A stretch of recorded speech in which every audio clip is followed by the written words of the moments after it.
प्यारे बच्चों, कैसे हो? तो फिजिक्स इनसाइड आउट प्लेटफॉर्म पर मैं हूं आपका फिजिक्स टीचर और हम पढ़ रहे हैं 11th class physics new book Punjab education curriculum training and assessment authority. और इस न्यू बुक को लेकर के हमने स्टार्ट किया हुआ है चैप्टर नंबर 2, जिसका नाम है फोर्स एंड मोशन। और फोर्स एंड मोशन वाले चैप्टर को लेकर के हमने स्टार्ट किया हुआ है आर्टिकल नंबर 2.6, जिसका नाम है प्रोजेक्टाइल मोशन। और आज के लेक्चर में हम प्रोजेक्टाइल मोशन से रिलेटेड जो नेक्स्ट टॉपिक्स हैं, जिस तरह के height of the projectile, range of the projectile और टाइम ऑफ फ्लाइट के बारे में डिस्कस करेंगे। इससे पहले कि आज के इस लेक्चर को स्टार्ट करें, अगर अभी तक आपने फिजिक्स इनसाइड आउट को सब्सक्राइब नहीं किया तो जल्दी से सब्सक्राइब करके बेल आइकन के बटन को क्लिक कर दें, ताकि जैसे ही नेक्स्ट लेक्चर्स अपलोड हो आपको साथ के साथ नोटिफिकेशंस मिलते रहें और आप एग्जाम की बहुत ही अच्छे से तैयारी कर सकें। और आज की इस वीडियो को लाइक कर दीजिए ताकि लेक्चर को पूरे मजे से स्टार्ट किया जा सके। लास्ट लेक्चर में हमने प्रोजेक्टाइल मोशन के बारे में पढ़ा था कि प्रोजेक्टाइल मोशन एक्चुअली होता क्या है, फिर उसकी एग्जांपल्स के बारे में देखा था। उसके बाद हमने इंस्टेंटेनियस वेलोसिटी के लिए एक फार्मूला डिराइव किया था। अगर अभी तक वो वाला लेक्चर आपने नहीं सुना तो इस लेक्चर को स्टार्ट करने से पहले आप वो वाला लेक्चर सुन लीजिए। उसका लिंक आपको डिस्क्रिप्शन मिल जाएगा और उसके साथ साथ कमेंट सेक्शन में मिल जाएगा, वहां से आप उसको इजीली असेस कर सकते हैं। अब यहां पर आज के लेक्चर में जो चीज हमने सबसे पहले पढ़नी है वो है हाइट ऑफ द प्रोजेक्टाइल। ये वाली डायग्राम ऑलरेडी हमने लास्ट लेक्चर में डिस्कस कर ली है। इसमें यहां पर ये एक्स एक्सिस है, ये वाई एक्सिस है। क्योंकि प्रोजेक्टाइल मोशन एक 2 डायमेंशनल मोशन है, इसलिए ये 2 डायमेंशन में है, एक्स वाई प्लेन में। यहां पर अब हाइट ऑफ द प्रोजेक्टाइल से क्या मुराद है? देखिए, किसी भी प्रोजेक्टाइल को यहां से आपने प्रोजेक्ट किया है, उसने ये वाला पाथ फॉलो किया है। ये वाला पाथ कौन सा पाथ है? पैराबोला। ये मैंने आपको लास्ट लेक्चर में बहुत ही अच्छे से एक्सप्लेन किया हुआ है। अब यहां पर हाइट ऑफ प्रोजेक्टाइल एक्चुअली क्या है? ये जो मैक्सिमम वर्टिकल डिस्टेंस है, ये वाला जो कि प्रोजेक्टाइल ने कवर किया है, उसको हम कहते हैं हाइट ऑफ प्रोजेक्टाइल। यानी यहां पर ये जो प्रोजेक्टाइल अपनी पीक पर पहुंचा है, यहां से हॉरिजॉन्टल तक जो डिस्टेंस है टोटल, वो क्या है? Height of the projectile. अब यहां पर एक छोटी सी डेफिनेशन हमने लिख दी है, वो क्या लिखी है? The maximum vertical distance covered by the projectile.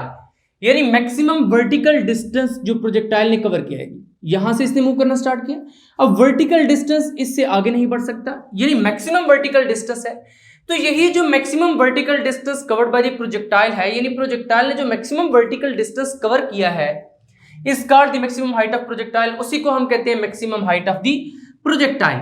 अब हमने यहां पर maximum height of the projectile find करनी है, तो इसके लिए क्या करेंगे? पहले तो लिखेंगे in order to find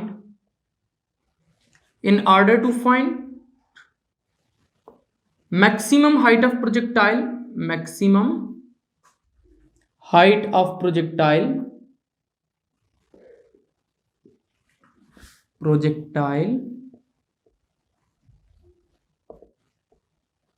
we use equation of motion as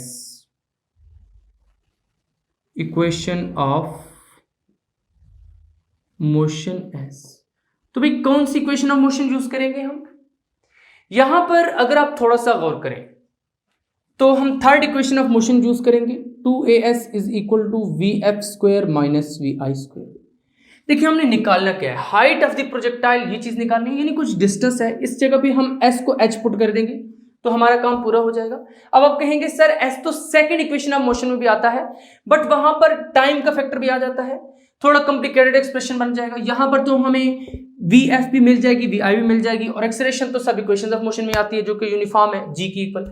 तो यहां पर फिर हम ये वाली इक्वेशन यूज करेंगे, तो यही लिख लेते हैं 2as is equal to vf square minus vi square. अब देखिए, हाइट ऑफ द प्रोजेक्टाइल क्या चीज है? Maximum vertical distance. जब वर्टिकल डिस्टेंस है तो फिर एक्सेलरेशन भी वर्टिकल वाली लेंगे, जो फाइनल वेलोसिटी होगी वो भी वर्टिकल वाली लेंगे, जो इनिशियल वेलोसिटी होगी वो भी वर्टिकल वाली लेंगे। वर्टिकल करने के लिए हमने क्या कर दिया है? a की जगह पर ay लिख दिया है, vf की जगह पर vfy लिख दिया है, और vi की जगह पर viy लिख दिया है। अब यहां पर हमारे पास जो इक्वेशन ऑफ मोशन है वो 2ays is equal to vfy square minus vi square है। इस इक्वेशन में अब हमने कुछ चीजें पुट करनी है। किस तरह से करेंगे? देखें, यहां पर पहले तो हमें बताना पड़ेगा कि ay क्या है। यहां से हमने क्या कहा था कि बॉडी अपवर्ड मूव कर रही है। लास्ट लेक्चर में मैंने आपको बताया था कि जब बॉडी डाउनवर्ड मूव करेगी तो g की वैल्यू पॉजिटिव ली जाएगी, या एक्सेलरेशन ड्यू टू ग्रेविटी जो है उसको क्या लिया जाएगा, पॉजिटिव लिया जाएगा। और अगर आपके पास बॉडी अपवर्ड मूव करेगी तो g की वैल्यू को क्या लिया जाएगा, नेगेटिव लिया जाएगा। यहां पर क्योंकि बॉडी अपवर्ड मूव कर रही थी तो जो वर्टिकल एक्सेलरेशन है वो एक्सेलरेशन ड्यू टू ग्रेविटी ही है, इसलिए उसको हमने लिया है a is equal to -g। Then उसके बाद आपके पास क्या है, ये इनिशियल वेलोसिटी और फिर फाइनल वेलोसिटी और फिर ये s। अब एक्चुअली s क्या है, यहां पर देखें हमने क्या चीज निकालनी है, the maximum vertical distance covered by the projectile. तो मैक्सिमम वर्टिकल डिस्टेंस क्या है, यहां पर जो कवर किया प्रोजेक्टाइल ने h है, तो s को हम हाइट लिख देंगे इज इक्वल टू h। अब पीछे बात रह जाती है फाइनल वेलोसिटी और इनिशियल वेलोसिटी की। देखें इनिशियल वेलोसिटी का ये वर्टिकल कंपोनेंट है और ये इनिशियल वेलोसिटी यहां पर हमने रिप्रेजेंट की है। लास्ट लेक्चर में मैंने आपको इस इनिशियल वेलोसिटी के हॉरिजॉन्टल और वर्टिकल कंपोनेंट फाइंड करने के बारे में बताया था और वहां पर हमने लिखा था कि VIY is equal to VI sin theta. अगर इस चीज के बारे में आपको कुछ भी कंफ्यूजन है तो मैं आपको ये सजेस्ट करूंगा कि आप पहले लास्ट लेक्चर सुन लें ताकि आपको इस चीज के बारे में बहुत ही अच्छे से पता हो। नेक्स्ट है as body come to rest after reaching highest point. देखें अब यहां से बॉडी ने मूव करना स्टार्ट किया था, जब बॉडी अपने हाईएस्ट पॉइंट पर पहुंचेगी तो ऑब्वियसली यहां पर रेस्ट पे आ जाएगी। हमने एक्चुअली निकालना क्या है, मैक्सिमम वर्टिकल डिस्टेंस। यहां तक का मोशन हमने कंसिडर करना है, यहां से यहां तक का। यहां पे बॉडी कम्स टू रेस्ट, क्या लिखा है, as body come to rest after reaching highest point. यहां पे ये हाईएस्ट पॉइंट है, यहां पे बॉडी क्या करेगी, रेस्ट पर आ जाएगी। इनिशियल वेलोसिटी तो आपने कुछ प्रोवाइड की है, VI जो है वो जीरो नहीं होगी, बट जो VFY है वो क्या हो जाएगी, जीरो, क्योंकि finally when body comes to rest then the final velocity will be zero. So जो final velocity along the y axis है वो किस इक्वल हो जाएगी, जीरो के इक्वल। अब यहां पर ये इक्वेशन क्या बन जाएगी, इस इक्वेशन को अगर हम नाम दे दें इक्वेशन नंबर 1 का, तो हम लिखेंगे नाउ इक्वेशन 1 बिकम्स, तो इक्वेशन 1 क्या बनेगी आपके पास, 2ay की जगह पर आप क्या पुट करेंगे, -t। यहां पर ये एक्चुअली ay है क्योंकि वर्टिकल एक्सेलरेशन हम ले रहे हैं, 2 इंटू ay क्या हो जाएगा, -t। तो यहां पर लिख दें -t इंटू s क्या चीज है, h। VFY हमने यहां पर लिखा किसी इक्वल है 0 के, तो 0 के इक्वल कर दें, इसका स्क्वायर हो जाएगा माइनस VIY का स्क्वायर। तो VIY क्या चीज है, VI sin थीटा। तो VI sin थीटा का आप क्या कर देंगे, स्क्वायर लिखेंगे, VI sin थीटा और इसका स्क्वायर। अब यहां से एक्चुअली फाइंड आउट क्या चीज करनी है, ये h फाइंड करना है। तो h फाइंड करने के लिए आप क्या करेंगे, इस इक्वेशन को पहले तो थोड़ा सा सिंप्लीफाई करेंगे। किस तरह से, यहां पर अगर इसको लिखेंगे तो -2gh हो जाएगा, लिख दें -2gh इज इक्वल टू, ये जीरो तो जाहिर है जीरो ही है, तो आगे क्या आ जाएगा, माइनस VI का स्क्वायर और साइन स्क्वायर थीटा, इनको सेपरेट सेपरेट लिख लें। तो क्या लिखेंगे, VI का स्क्वायर साथ में क्या आ जाएगा, sign square theta, sign square theta. अब यहां से अगर आप पूरी इक्वेशन को माइनस के साथ मल्टीप्लाई कर दें तो यहां पे माइनस माइनस क्या हो जाएगा, प्लस, यहां पर माइनस माइनस क्या हो जाएगा, प्लस। तो आपके पास इक्वेशन की कुछ फॉर्म क्या बनेगी, इस तरह से बनेगी। आपने इस स्टेप्स के स्टेप्स लिखने हैं, मैं आगे से कर रहा हूं क्योंकि यहां पर बोर्ड पे स्पेस कम है। तो ये क्या बन जाएगा, 2gh is equal to VI square sine square theta, VI square sine square theta.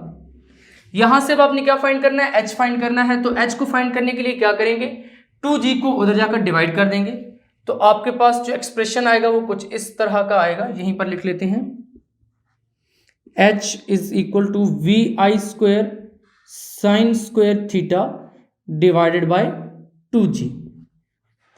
तो इस एक्सप्रेशन से आप फाइंड कर सकते हैं maximum height of the projectile.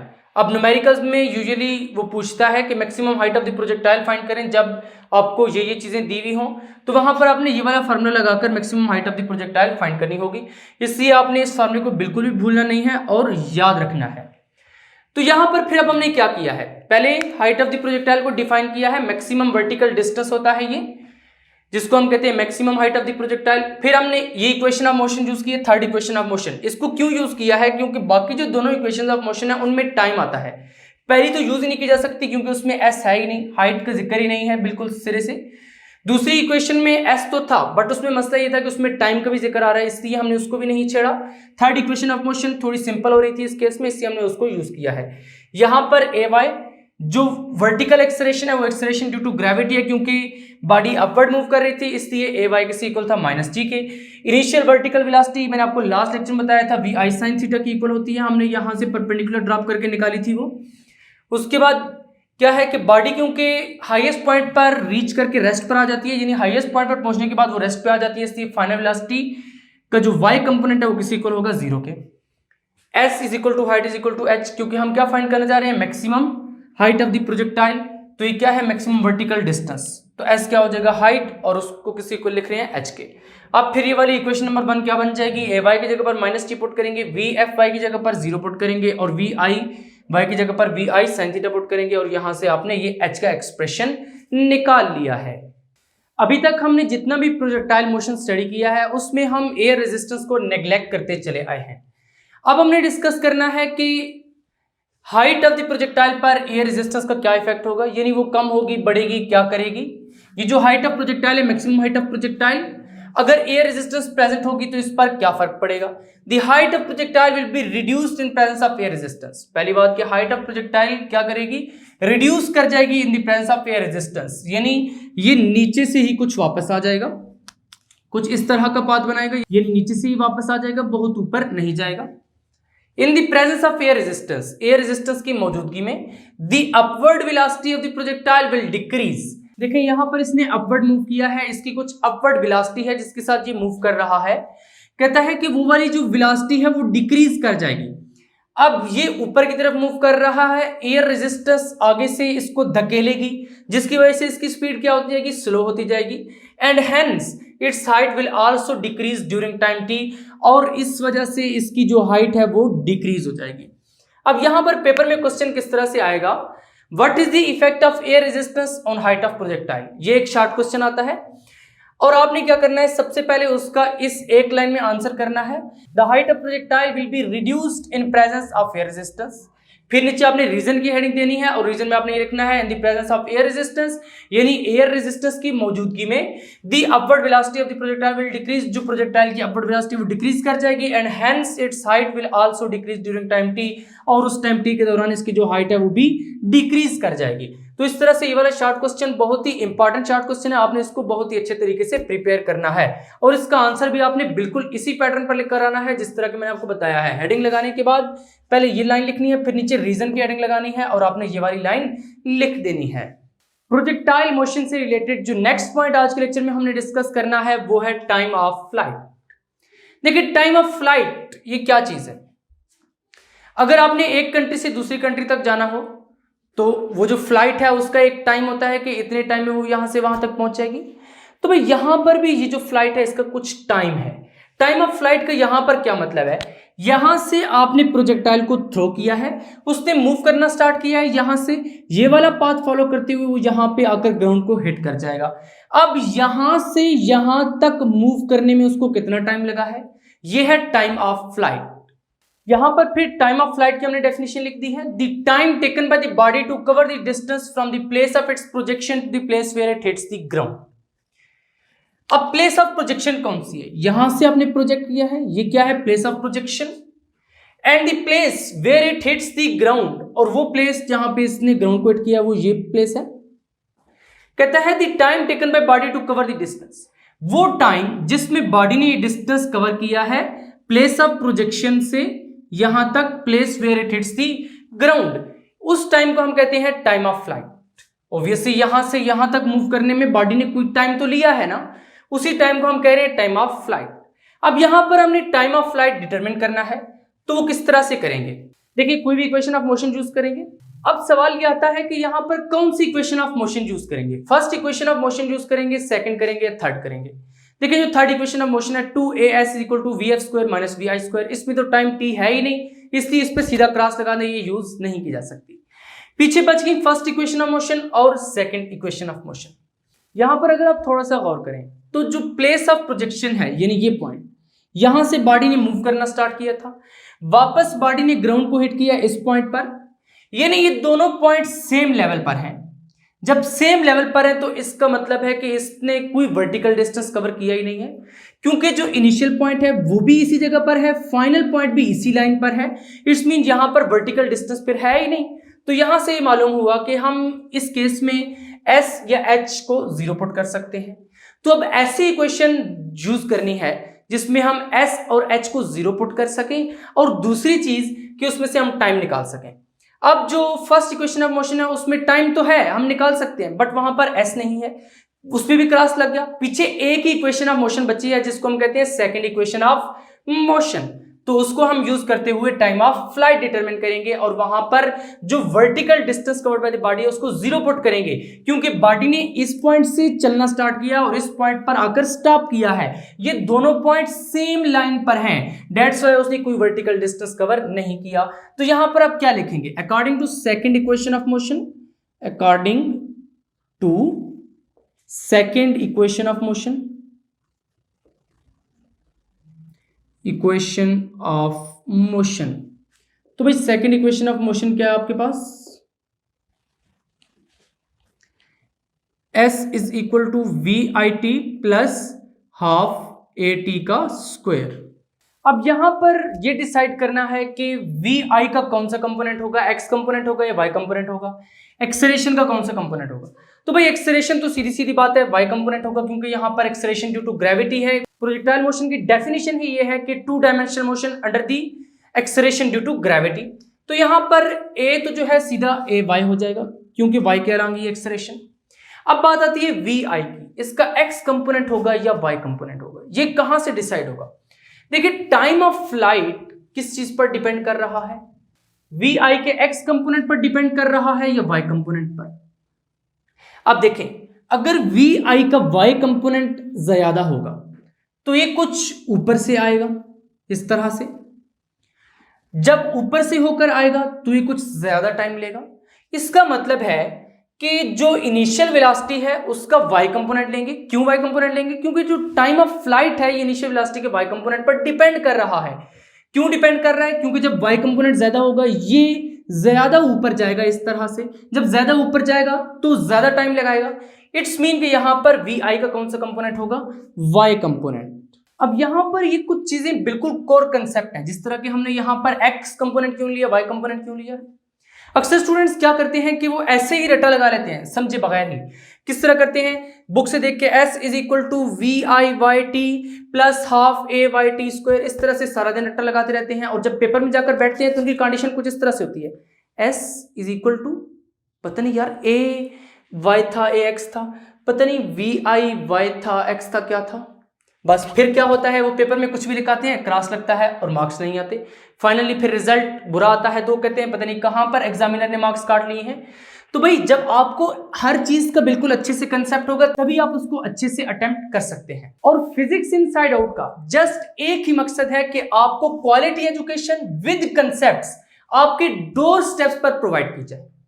यहां पर मैं आपको कंप्लीट नोट्स भी इसी वजह से बनवा रहा हूं कि आपको एक एक चीज एक्सप्लेन की जा सके, ताकि आपको हर चीज के बारे में पता हो कि अगर ये ऐसा है तो ऐसा क्यों है। और ये नोट्स अक्सर स्टूडेंट्स पूछते हैं कि सर हमने यही वाले नोट्स बनाने हैं जो आप बोर्ड पर लिखवा रहे हैं, तो बेटा बिल्कुल आपने यही वाले नोट्स बनाने हैं एज इट इज। आपने एक प्रॉपर रजिस्टर लेना है, उस पर नीट एंड क्लीन नोट्स बनाने हैं। जो कुछ मैं लिखवाता हूं लेक्चर के स्टार्ट से एंड तक वो सारे का सारा आपने नोट्स में लिखना होता है, सिवाय जो रफ वर्क होता है थोड़ा सा उसको बेशक आप ना नोट करें या रफ साइड पर नोट कर लें, बट ये जो नीट नोट्स होते हैं ये सारे के सारे आपने नोट करने हैं और बिल्कुल इसी पैटर्न पर ही आपने पेपर में भी लिखना है। देन नेक्स्ट हमने यहां पर फिर कुछ पॉइंट्स लिखे हैं। देखिए वही पॉइंट लिखा है जो मैंने आपको एक्सप्लेन किया था, as the body goes up and come back to same level. देखिए बॉडी यहीं से ऊपर जाती है फिर यहीं पर वापस आती है, सेम लेवल पर है, so it covers no vertical distance, इसलिए कोई वर्टिकल डिस्टेंस नहीं है, लिहाजा S is equal to H is equal to 0 हो जाएगा। Initial vertical velocity of projectile, ये मैंने आपको लास्ट लेक्चर में पढ़ाया था, अभी थोड़ी देर पहले बताया है। जो इनिशियल वेलोसिटी का वाई कंपोनेंट है वो किस इक्वल है, V I sine theta as body moves upward. देखिए क्योंकि यहां पर बॉडी अपवर्ड मूव कर रही है इसलिए ए वाई किस इक्वल हो जाएगा माइनस टी के। तो यहां पर फिर ये इक्वेशन क्या बन जाएगी, इसको इक्वेशन नंबर 2 नाम दे दें क्योंकि इक्वेशन नंबर 1 हम ऑलरेडी कह चुके हैं। तो क्या लिखेंगे, now equation 2 becomes, now equation 2 becomes, equation 2 की अब फॉर्म क्या बनेगी, s is equal to h is equal to 0, यहां पर 0 हो जाएगा, is equal to V I Y किसकी इक्वल है, V I Y is equal to V I sine theta, put कर दें वी आई साइन थीटा, साथ में क्या होगा t, तो t इसी तरह रहेगा अंदर, plus half of A Y क्या है माइनस जी, और साथ में टी स्क्वायर इसी तरह से। अब इसको यहां पर फर्दर सॉल्व करेंगे, मैं इसी तरह आगे इंप्लाइज डाल के कर रहा हूं, आपने स्टेप के नीचे स्टेप करना है। 0 इज इक्वल टू 0 यहीं पर रहेगा, इज इक्वल टू क्या था हमारे पास, V I sine theta into T, इसी तरह लिखें V I sine theta into T,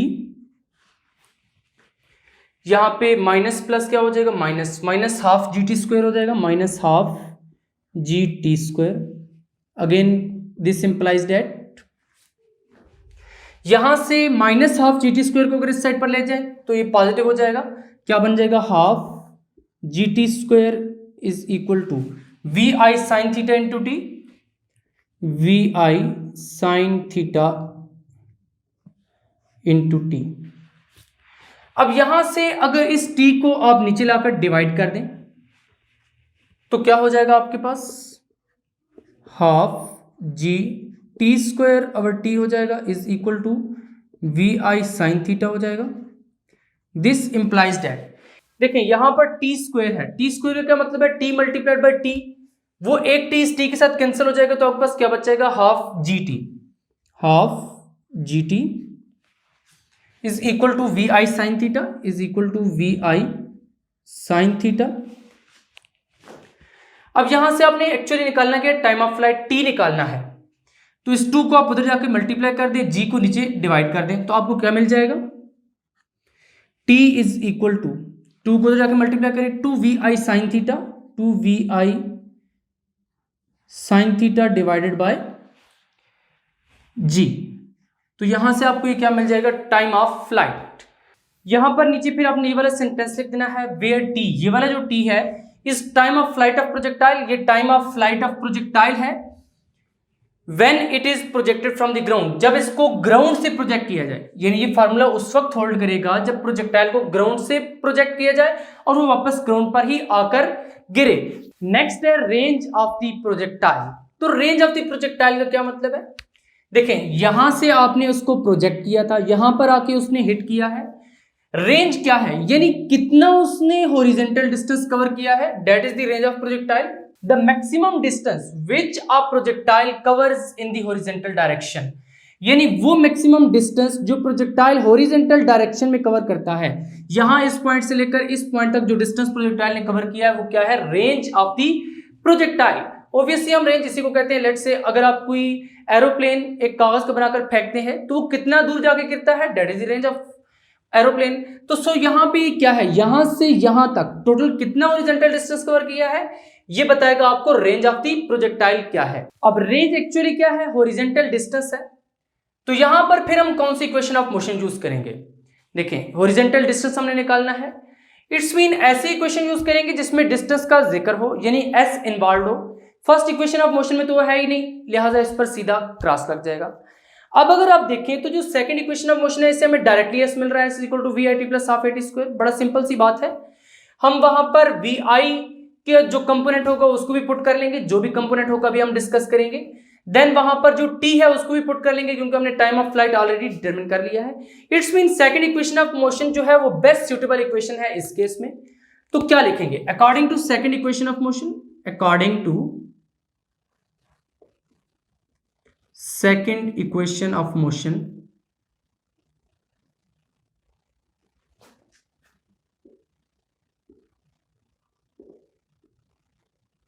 देखिए एक्चुअली ये टॉपिक है ही इक्वेशंस ऑफ मोशन की एप्लीकेशन, यानी वो कहां पर यूज होती हैं। अब हमने यहां पर तीन चीजें डिस्कस की हैं, तीनों में इक्वेशन ऑफ मोशन यूज हुई हैं, और असल समझने वाला कोर कंसेप्ट है ये चीज कि यहां पर ये वाली इक्वेशन ऑफ मोशन यूज की है तो ये वाली क्यों की है और क्यों नहीं की, तो उसके रीजन आपको सारे के सारे पता होने चाहिए जो जो मैंने आपको साथ के साथ बताए हैं। तो सेकंड इक्वेशन ऑफ मोशन यहां पर लिख दें, S is equal to V I T plus half A T का स्क्वायर। हमने क्या कहा था, मैक्सिमम हॉरिजेंटल डिस्टेंस, यही लिखा है, हॉरिजेंटल डिस्टेंस है maximum distance which a projectile covers in horizontal direction, it's mean direction जब हॉरिजेंटल आ जाएगी तो vi का कौन सा कंपोनेंट होगा, x कंपोनेंट। अब हम ये कह रहे हैं हॉरिजेंटल डिस्टेंस, जब हॉरिजेंटल डिस्टेंस होगा तो फिर एक्सेलरेशन भी कौन सी होगी, हॉरिजेंटल एक्सेलरेशन होगी, s is equal to vixt plus half axt square. Last lecture में मैंने आपको बताया था क्योंकि हॉरिजेंटल डायरेक्शन में कोई फोर्स एक्ट नहीं कर रही होती प्रोजेक्टाइल मोशन में, जस्ट एक ही फोर्स होती है, फोर्स ड्यू टू ग्रेविटी। तो जब हॉरिजेंटल फोर्स नहीं है तो ax क्या हो जाएगा, जीरो हो जाएगा, यानी acceleration along the x direction क्या हो जाएगी, जीरो। तो यहां पर फिर हम क्या लिखेंगे, as there is no force acting along the x direction, acting along the x direction, यानी x डायरेक्शन के अलोंग कोई फोर्स नहीं एक्ट कर रही, so ax is equal to zero, यानी जो x कंपोनेंट ऑफ एक्सेलरेशन होगा वो क्या हो जाएगा, जीरो हो जाएगा। यहां से क्योंकि हमने range of the projectile find करनी है, अगर उसको हम r से डिनोट करें तो s की जगह पर हम r पुट कर देंगे, तो क्या लिखेंगे, on putting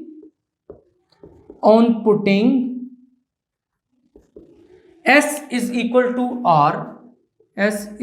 to r, the above equation becomes, यानी ये जो ऊपर वाली इक्वेशन है क्या बन जाएगी, the above equation becomes r is equal to vix।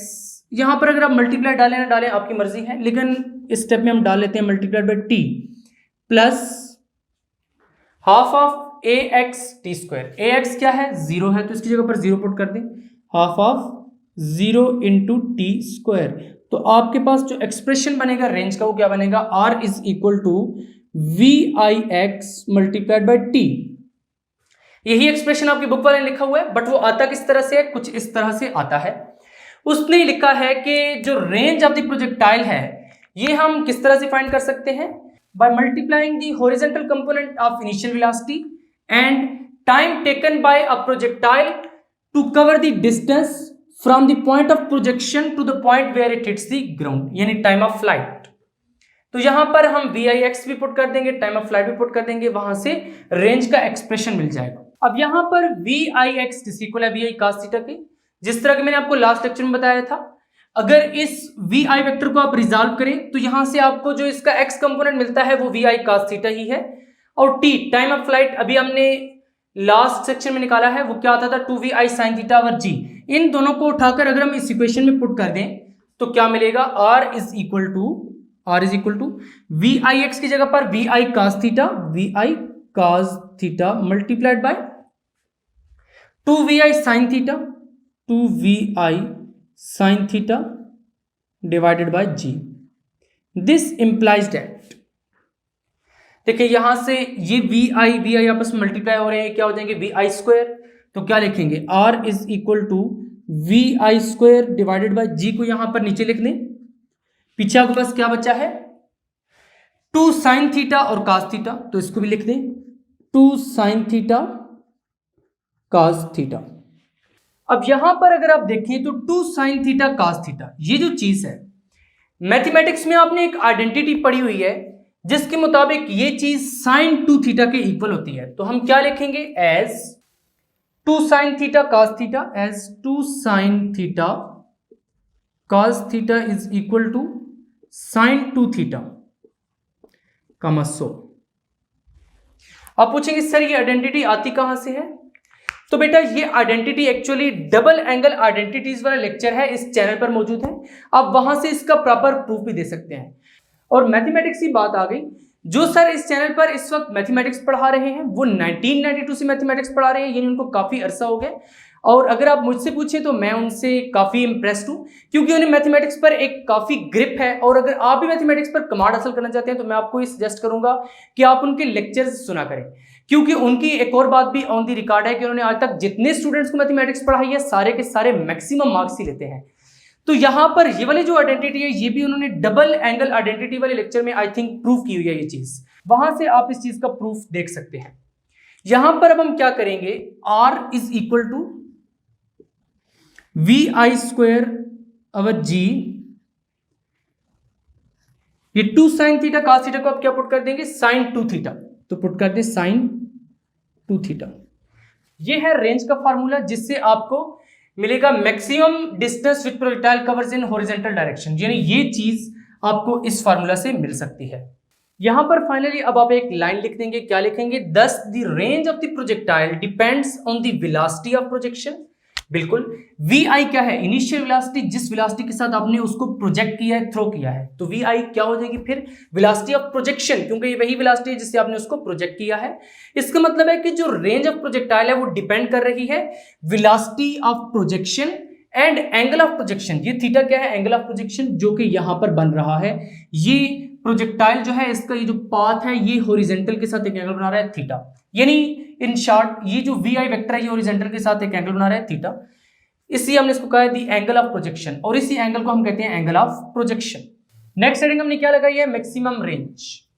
जो डॉट प्रोडक्ट और क्रॉस प्रोडक्ट वाले लेक्चर थे उनमें मैंने आपको एक चीज बताई थी कि जिस भी एक्सप्रेशन में साइन थीटा या कॉस थीटा आ जाता है, उस एक्सप्रेशन में जो चीज आप फाइंड कर रहे हैं उसकी वैल्यू उस केस में मैक्सिमम होगी जब साइन थीटा या कॉस थीटा 1 के इक्वल होगा, और मिनिमम होगी जब वो -1 के इक्वल होगा, क्योंकि साइन थीटा की जो मैक्सिमम वैल्यू है वो है ही 1 और साइन थीटा की जो मिनिमम वैल्यू है वो -1 है।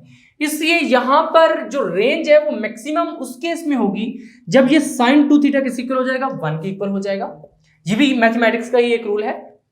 तो यहां से अब अगर आप थीटा निकालें तो किस तरह से निकालेंगे, 2 theta is equal to sine inverse of 1 हो जाएगा। साइन इनवर्स ऑफ 1 आपने मैथमेटिक्स में पढ़ा हुआ होगा, ये 90 डिग्री की इक्वल होता है। 2 theta is equal to 90 degree, यहां पर सिंस करके लिख दें, sine inverse of 1 is equal to 90 degree. यहां से अगर आप थीटा फाइंड करें तो वो क्या आता है, 90 डिग्री डिवाइडेड बाय 2, और ये थीटा आ जाएगा 45 डिग्री। यानी जब थीटा की वैल्यू हो इस एक्सप्रेशन में 45 डिग्री होगी, उस वक्त आपको रेंज क्या मिलेगी, मैक्सिमम। तो यहां पर अगर हम 45 पुट करें तो हमें क्या मिलेगा, आप लिखेंगे when theta is equal to 45 degree then the equation, कौन सी इक्वेशन भाई, वो वाली इक्वेशन जो आपके सामने लिखी हुई है, then the equation R is equal to V I square over G sine 2 theta becomes, ये क्या बन जाएगी, यहां पर आप पुट करेंगे R is equal to V I square over G sine 2 theta की जगह पर आप क्या पुट करेंगे 45, क्योंकि हमने यही कहा ना when theta is equal to 45 then the equation R is equal to V I square over G sine 2 theta becomes, तो थीटा की जगह पर 45 पुट कर दे 45 डिग्री, तो यहां से आपको क्या मिलेगा, R is equal to V I square over G sine of 90 degree. तो साइन ऑफ 90 डिग्री किसकी इक्वल होता है, 1 के इक्वल होता है। तो आपके पास क्या बन जाएगा, R is equal to V I square over G, यहां पर साइन ऑफ 90 डिग्री किसकी इक्वल हो जाएगा, 1 के इक्वल हो जाएगा। सिंस करके आप क्या लिखेंगे, sine of 90 degree is equal to 1, यहां पर भी आप इंप्लाइज डाल सकते हैं क्योंकि इस स्टेप के बाद ये स्टेप आया है। तो फाइनली जो एक्सप्रेशन आपके पास आ रहा है वो क्या आ रहा है, R is equal to V I square over G, ये मैक्सिमम वैल्यू है रेंज ऑफ द प्रोजेक्टाइल की। यानी जब आप प्रोजेक्टाइल को थ्रो करेंगे इस तरह से कि जो हॉरिजॉन्टल के साथ एंगल बने वो 45 डिग्री हो, तो उस केस में जो रेंज है वो मैक्सिमम होगी। यहां पर अब आपकी बुक में पेज नंबर 33 पर डू यू नो दिया गया है, ये इसमें कुछ रेंज और हाइट ऑफ प्रोजेक्टाइल की बात की गई है। इस डू यू नो में क्या कहा गया है, इसमें से ये कहा है कि जब एंगल 45 डिग्री होगा, लेट्स से यहां पर 45 डिग्री का एंगल लेकर हम ये ड्रा कर लेते हैं, तो कहता है कि यहां पर जो रेंज है वो मैक्सिमम होगी 45 डिग्री। यहां पर ये क्या जा रहा है, अब ये मैक्सिमम है, यहां पर मैक्सिमम हॉरिजॉन्टल डिस्टेंस है फॉर 30 डिग्री। यानी अगर एंगल को यहां पर 30 डिग्री कर दें आपकी बुक में जिस तरह उसने किया है, तो 30 डिग्री के लिए वो क्या होगा कि जो हाइट है वो भी कम होगी और जो रेंज है वो भी कम होगी। लेट्स से यहां पर मैं इसको ड्रा करता हूं, कुछ इस पैटर्न पर ये आएगा, और यहां पर ये जो एंगल हॉरिजॉन्टल के साथ बन रहा है ये है 30 डिग्री। अब अगर 60 डिग्री पर इसको प्रोजेक्ट करेंगे तो फिर कहता है कि जो हाइट है वो तो ज्यादा होगी, किस तरह से, कुछ इस पैटर्न पर, ये कब था? जब थीटा क्या था आपके पास 60 डिग्री।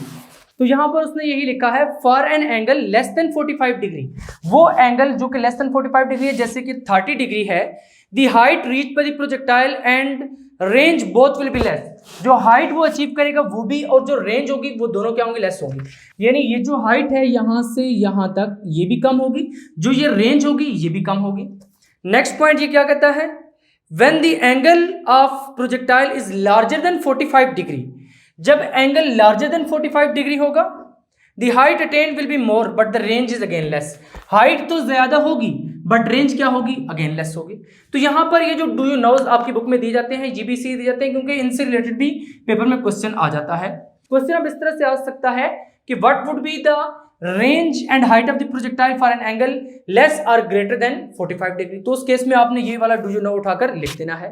जिस तरह अभी पहले हमने पढ़ा था effect of air resistance on height of projectile, अब हम पढ़ने जा रहे हैं effect of air resistance on range of projectile.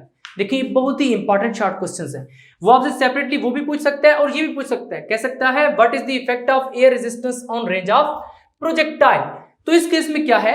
Air resistance will slow down projectile forward motion reducing its velocity vi। हमने क्या चीज कंसिडर की थी? यहां पर हमने y एक्सिस कंसिडर किया था, यहां पर कुछ x एक्सिस कंसिडर किया था इस तरह से, ये x एक्सिस ये y एक्सिस। यहां पर हमने कहा था कि प्रोजेक्टाइल मोशन कुछ इस तरह से है, और यहां पर ये जो वेलोसिटी है वो कौन सी है? vi vector. Air resistance will slow down, यानी एयर, देखिए हर जगह पर एयर तो प्रेजेंट है, जब भी आप कुछ चीज फेंकेंगे एयर रेजिस्टेंस तो आएगी। तो क्या करेगा कि उसके फॉरवर्ड मोशन को वो रेजिस्ट करेगा, स्लो डाउन कर देगा। ये फॉरवर्ड मूव कर रही है, एयर रेजिस्टेंस को पीछे धकेल रही है, तो क्या हो जाएगा? मोशन स्लो डाउन हो जाएगा, जिसकी वजह से इसकी जो इनिशियल वेलोसिटी है जिसके साथ ये मूव करके जा रहा है वो रिड्यूस हो जाएगी। The reduction in vi will result in a decrease in the range of projectile. देखें जब एयर इसको आगे से रेजिस्ट करेगी तो रेंज जो है वो डिक्रीज हो जाएगी, यानी कुछ इस पैटर्न पर आपके पास आ जाएगी, रेंज डिक्रीज हो जाएगी। तो यहां पर हमने यही बात की है, द रिडक्शन इन vi, जब vi रिड्यूस होगी एयर रेजिस्टेंस की वजह से, तो इसकी वजह से रेंज ऑफ प्रोजेक्टाइल भी क्या हो जाएगी? डिक्रीज हो जाएगी। तो यहां पर अगर ये शॉर्ट क्वेश्चन आ जाए what is the effect of air resistance on range of projectile, तो आपने यही आंसर लिखकर आना है। अब यहां पर ये एक शॉर्ट क्वेश्चन है और बहुत ही इंपॉर्टेंट शॉर्ट क्वेश्चन है। एक्चुअली शॉर्ट क्वेश्चन कहां पर है? ये जो आपकी बुक में प्रोजेक्टाइल मोशन है, पेज नंबर 34 पर लास्ट पैराग्राफ है, इसमें कुछ बातें कही गई हैं। तो ये कुछ इस तरह से पेपर में पूछा जाता है, how does air resistance effect the trajectory of A projectile, कि जो एयर रेजिस्टेंस है वो ट्रेजेक्टरी ऑफ द प्रोजेक्टाइल को कैसे इफेक्ट करती है। देखिए यूजुअली जो ट्रेजेक्टरी ऑफ प्रोजेक्टाइल होती है वो तो इस तरह से पैराबोलिक होती है, बट जब एयर रेजिस्टेंस प्रेजेंट होती है तो उस केस में जो ट्रेजेक्टरी ऑफ प्रोजेक्टाइल है उस पर क्या असर होता है। बहुत ही इंपॉर्टेंट शॉर्ट क्वेश्चन है, यूजुअली पेपर में पूछ दिया जाता है। तो इस केस में आप क्या लिखेंगे? The air resistance is not constant through out the flight of an object. देखिए जब ऑब्जेक्ट एयर में मूव कर रहा है तो उसके आसपास जो एयर है वो through out the motion constant नहीं रहेगी, एयर रेजिस्टेंस जो है वो चेंज होती रहेगी, यानी कांस्टेंट नहीं रहेगी। As the object slows down, जब ऑब्जेक्ट स्लो डाउन होगा यानी उसकी स्पीड कम होगी, तो जो एयर रेजिस्टेंस है वो क्या हो जाएगी? डिक्रीज हो जाएगी। देखें जब ऑब्जेक्ट स्लोली मूव कर रहा है, ऊपर से जो एयर रेजिस्टेंस उसको एक्ट कर रही है, या इस डायरेक्शन मूव कर रहा है तो इधर से एयर रेजिस्टेंस एक्ट करेगी, जिधर भी मूव कर रहा है एयर रेजिस्टेंस तो एक्ट करेगी, यानी इस तरह अगर मूव कर रहा है एयर रेजिस्टेंस आगे से एक्ट करेगी, अगर ये स्लोली मूव कर रहा है तो एयर रेजिस्टेंस भी आहिस्ता आहिस्ता एक्ट करेगी, यानी कम हो जाएगी। तो इसलिए हमने ये लिखा है as the object slows down, जैसे ऑब्जेक्ट स्लोज डाउन होता है एयर रेजिस्टेंस जो एक्सपीरियंस करता है वो भी क्या हो जाती है? डिक्रीज हो जाती है। This means that object retards more slowly and accelerates more slowly as it falls down। अब ये जो सेंटेंस है ये एक्चुअली बहुत ही इंपॉर्टेंट सेंटेंस है यहां से लेकर यहां तक, और यूजुअली स्टूडेंट्स को इस सेंटेंस का मीनिंग ही नहीं समझ आता। तो यहां पर आपने इसका मीनिंग बहुत ही अच्छे से समझना है। देखें this means that object retards more slowly, यानी जब ऑब्जेक्ट ऊपर की तरफ जा रहा है इस तरह से, ऊपर से एयर रेजिस्टेंस एक्ट कर रही है, उसको जिस डायरेक्शन मूव कर रहा है उससे अपोजिट डायरेक्शन में एयर रेजिस्टेंस एक्ट करेगी, तो क्या होगा? जब ऑब्जेक्ट इस तरह ऊपर मूव करेगा, अगर आहिस्ता आहिस्ता मूव कर रहा है तो वो एयर रेजिस्टेंस को आहिस्ता आहिस्ता स्लो डाउन करेगी। इसका मतलब यह है कि object slows down more slowly while going up, जैसे जैसे ऊपर जा रहा होगा इसी तरह आहिस्ता आहिस्ता वो स्लो होगा एयर रेजिस्टेंस की वजह से। तो जो रिटार्ड्स है इसका बेसिकली मतलब ये है कि to slow down, more slowly जब वो ऊपर की तरफ जा रहा होगा, and accelerates more slowly as it falls down, तो जब वो नीचे की तरफ आता है, यहां पर द रिटार्ड्स था टू स्लो डाउन, एक्सरेट का मतलब है टू स्पीड अप, और नीचे की तरफ आएगा, जाहिर है ग्रेविटी एक्ट करेगी फिर उस पर, तो वो थोड़ा तेजी से मूव करना चाहेगा, तो वो जो उसके स्पीड में इजाफा होगा वो मोर स्लोली, आहिस्ता आहिस्ता होगा। इस वजह से हमने लिखा है accelerates more slowly as it falls down. यहां पर देखिए इस बात को दो हिस्सों में डिवाइड किया जा सकता है, एक ऊपर मूव करने वाला, फिर एक नीचे मूव करने वाला। तो जो ऊपर मूव करने वाला है उसके बारे में हम लिख रहे हैं कि ऑब्जेक्ट रिटार्ड्स मोर स्लोली, यानी ऊपर जब मूव कर रहा है उसके ऊपर एयर रेजिस्टेंस एक्ट कर रही है, वो स्लोली स्लोली स्लोली रिटार्ड करेगा, यानी आहिस्ता होता जाएगा, स्लो डाउन होता जाएगा।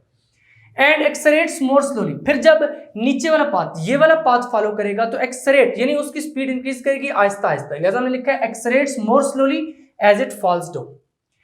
अब फिर इस वजह से क्या होगा, this results in a trajectory, फिर जो प्रोजेक्टाइल का पाथ है वो कुछ इस तरह से बन जाएगा। किस तरह से, जब एयर रेजिस्टेंस ज्यादा प्रेजेंट होगी तो कुछ इस तरह से इसका पाथ बन जाएगा। This results in a trajectory, इस तरह की ट्रैजेक्टरी बन जाती है। That is not properly parabolic, अब ये एग्जैक्टली पैराबोलिक नहीं है, पैराबोला तो इस तरह से होता है ना, बिल्कुल इस तरह से, तो ये पैराबोलिक नहीं है बल्कि ये आगे की तरफ झुक चुका है, इससे हमने लिखा है बट इज स्क्यूड। अब ये सेंटेंस पे इंपॉर्टेंट है, with steeper descent than ascent, descent का मतलब है कम डाउन, और जो असेंट का मतलब है गो अप, यानी गो अप जो है उसकी बनिस्बत जो कम डाउन है, जो डिसेंट है वो ज्यादा स्टीपर है। देखिए यहां से ज्यादा स्टीपर है, ज्यादा सीधा है, शार्प नीचे आ रहा है, इसका मतलब है कि ये जो डिसेंट है, डिसेंट ये ज्यादा स्टीपर है, तो क्या लिखेंगे, स्टीपर डिसेंट। देन दी असेंट, ये असेंट तो इसी तरह से कर्व्ड है, और डिसेंट क्या बन जाएगा, steeper, with steeper descent than ascent. तो यहां तक ये जो चीज है वो आपको समझ आ चुकी है। अब ये वाला जो मैंने ग्राफ बनाया जस्ट आपको समझाने के लिए बनाया, आपने क्वेश्चन के आंसर में नहीं बनाना, बस आप अपनी नोटबुक पर रफ साइड पर बना सकते हैं। इसमें ये वाला एक्स एक्सिस था, ये वाला वाई एक्सिस था, बट जस्ट ये एक रफ ग्राफ है। अब जो अपने नोट्स में बनाना है और पेपर में बनाना है वो ये वाला ग्राफ है। ये आपकी बुक में एक फॉर योर इंफॉर्मेशन दिया गया, वो भी इस क्वेश्चन के आंसर में ही आपने लिखना है। क्या है, इन the presence of air friction, यानी जब एयर फ्रिक्शन प्रेजेंट होगी, air resistance, the trajectory of high speed projectile, यानी आपने एक प्रोजेक्टाइल को यहां से लॉन्च किया, हाई स्पीड से वो मूव कर रहा है, तो एयर रेजिस्टेंस की प्रेजेंस में उसका पाथ कुछ इस तरह से होगा। जब एयर रेजिस्टेंस नहीं प्रेजेंट होगी, आइडियल कंडीशन होगी, तो उस वक्त इसका पाथ कुछ इस तरह से होगा, but in the presence of air resistance वो इस तरह से होगा, यानी हाइट भी रिड्यूस कर जाएगी और रेंज भी क्या कर जाएगी, रिड्यूस कर जाएगी। तो हमने यही लिखा in the presence of air resistance की प्रेजेंस में the trajectory of high speed projectile, ये है trajectory of high speed projectile, falls short of a parabolic path, तो उस केस में ये वाला पैराबोलिक पाथ बनेगा। या इन शॉर्ट हम ये कह सकते हैं कि जब एयर रेजिस्टेंस प्रेजेंट नहीं होगी तो उस वक्त प्रोजेक्टाइल ये वाला पाथ फॉलो करेगा जो कि आइडियल पाथ है। जब एयर रेजिस्टेंस प्रेजेंट होगी तो उस वक्त ये वाला पाथ फॉलो करेगा, यानी हाइट भी डिक्रीज हो जाएगी और जो रेंज है वो भी डिक्रीज हो जाएगी। तो यहां तक ये चीज आपको समझ आ चुकी है। How does air resistance affect the trajectory of projectile, की जो ट्रेजेक्टरी ऑफ प्रोजेक्टाइल है उस पर एयर रेजिस्टेंस जो है वो किस तरह से असर अंदाज होती है। कुछ स्टूडेंट्स पूछते हैं कि सर आप लेक्चर के लास्ट पर इंपॉर्टेंट क्वेश्चंस बताया करें जो कि उस टॉपिक से रिलेटेड होते हैं। तो भाई वैसे तो मैं हर लेक्चर में आपको बोलकर बता ही देता हूं, क्योंकि हर लेक्चर में से ऑलमोस्ट 10 से 12 शॉर्ट क्वेश्चन बन जाते हैं और एक आध लॉन्ग क्वेश्चन बन जाता है। बहुत सारे लेक्चर्स ऐसे होते हैं। यहां पर भी अब मैंने ये 5 शॉर्ट क्वेश्चन लिखे हैं, बट ये उन स्टूडेंट्स के लिए लिखे हैं जो पूछते हैं सर इंपॉर्टेंट कौन से हैं। तो भाई ये वाले जो शॉर्ट है ना, ये बहुत इंपॉर्टेंट शॉर्ट क्वेश्चंस हैं। इसके अलावा इसमें और भी बहुत सारे शॉर्ट क्वेश्चन थे, तकरीबन 12 से 13 शॉर्ट क्वेश्चन आज वाले लेक्चर में से बनते हैं और 1-2 लॉन्ग क्वेश्चन भी बनते हैं। तो यहां पर जो स्टूडेंट्स कहते हैं कि सर इंपॉर्टेंट शॉर्ट और इंपॉर्टेंट लॉन्ग, तो भाई ये उनके लिए हैं, ये इंपॉर्टेंट शॉर्ट क्वेश्चंस हैं और ये बहुत ही इंपॉर्टेंट लॉन्ग क्वेश्चन है। इसी तरह की स्टेटमेंट पेपर में आती है। पहला क्वेश्चन क्या है, how does air resistance affect the trajectory of A projectile, ये बिल्कुल अभी मैंने आपको पढ़ाया है इसी क्वेश्चन के साथ। Under what conditions the range of projectile is maximum, तो भाई जब हमने साइन टू थीटा को 1 के इक्वल पुट किया था और सारा प्रोसीजर किया था मैक्सिमम रेंज वाली हेडिंग से नीचे, वो सारा उठा के आपने इस क्वेश्चन में लिख देना है। इस क्वेश्चन का भी वही आंसर है जो इसका है, बस स्टेटमेंट जस्ट डिफरेंट है। नेक्स्ट है what is effect of air resistance on height of projectile. Height of projectile पढ़ाने के बाद मैंने आपको एक हेडिंग लगवाई थी, effect of air resistance on height of projectile. उस हेडिंग के नीचे जो कुछ लिखवाया था वो आपने इस क्वेश्चन में लिख देना है। नेक्स्ट है what is effect of air resistance on range of projectile, यानी रेंज ऑफ प्रोजेक्टाइल पर एयर रेजिस्टेंस का क्या इफेक्ट होता है। तो भाई ये भी मैंने आपको एक हेडिंग लगवाई है नोट्स में, effect of air resistance on range of projectile. उस हेडिंग के नीचे जो कुछ लिखा है वो आपने यहां पर लिख देना है। अब यहां पर एक लॉन्ग क्वेश्चन आता है, what is meant by projectile motion. Definition लिखनी है आपने जो हमने लास्ट लेक्चर में लिखी थी, डिराइव द एक्सप्रेशन फॉर, और इनके लिए आपने एक्सप्रेशन डिराइव करनी है। पहला है time of flight, time of flight का एक्सप्रेशन मैंने आज आपको डिराइव करवाया, वो आपने एक्सप्रेशन डिराइव करना है। फिर height of projectile, range of projectile, show that range of projectile is maximum at an angle of 45 degree, और आपने ये भी प्रूव करना है कि जब थीटा 45 डिग्री इक्वल होता है तो रेंज क्या हो जाती है, मैक्सिमम। जिस तरह अभी मैंने आपको बताया था मैक्सिमम रेंज के केस में जब थीटा 45 था तो वो range r is equal to V I square over G की इक्वल आ जाती थी, वही आपने रिलेशन यहाँ पर डिराइव करना है। फाइनली आज के लेक्चर में हमने प्रोजेक्टाइल मोशन से रिलेटेड कुछ चीजों को डिस्कस किया है, जैसे कि टाइम ऑफ फ्लाइट है, हाइट ऑफ प्रोजेक्टाइल है, उसके बाद range of projectile, maximum range, effect of air resistance on trajectory of projectile. आज के लेक्चर में इतना ही। अगर अभी तक आपने फिजिक्स इनसाइडर को सब्सक्राइब नहीं किया तो जल्दी से सब्सक्राइब करके बेल आइकन के बटन को क्लिक कर दें, ताकि जैसे ही नेक्स्ट लेक्चर्स अपलोड हो आपको साथ के साथ नोटिफिकेशन मिलते रहें और आप एग्जाम की बहुत ही अच्छे से तैयारी कर सकें। और फिजिक्स इनसाइड आउट को अपने क्लास फेलोज और दोस्तों के साथ शेयर करना बिल्कुल भी मत भूलें, ताकि फिजिक्स इनसाइड आउट प्लेटफॉर्म को एक प्रॉपर स्टडी प्लेटफॉर्म बनाया जा सके जहां पर आपको प्रॉपर गाइडेंस फ्रॉम की जा सके। फाइनली कमेंट करके बताएं कि आपको आज का लेक्चर कैसा लगा। मिलेंगे नेक्स्ट लेक्चर में, तब तक के लिए अल्लाह हाफिज।